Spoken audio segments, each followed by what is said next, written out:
ako emotional in which, yes, actually, pero ngayon na-realize ko, like sabi, huwag mo yung buhok mo! Okay. I love you, Aya!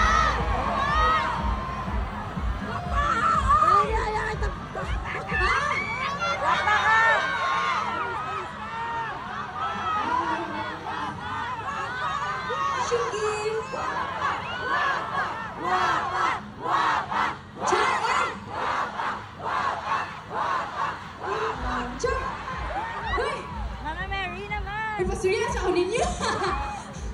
So, sana ba ako?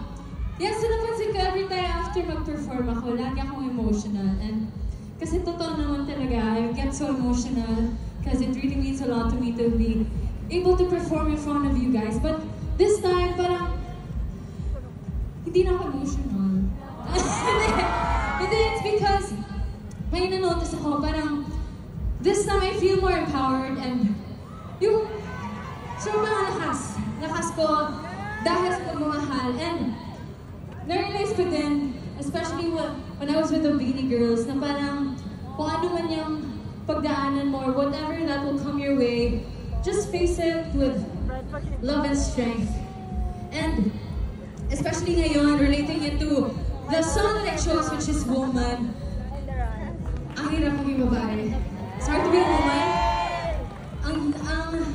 Ang hirap kasi parang ang daming sabi na dapat ganito ka, huwag ka ganyan. Pero that's what I love about being a woman. Kasi we get to be strong and at the same time we get to release our divine feminine energy. Yes.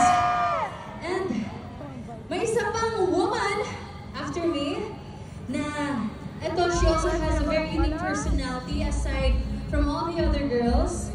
And etong babaeng to, she is not only bubbly, but she is also strong. So I hope everybody here, let's all give some warmth, some love, and let's all cheer for the universe of Manoj!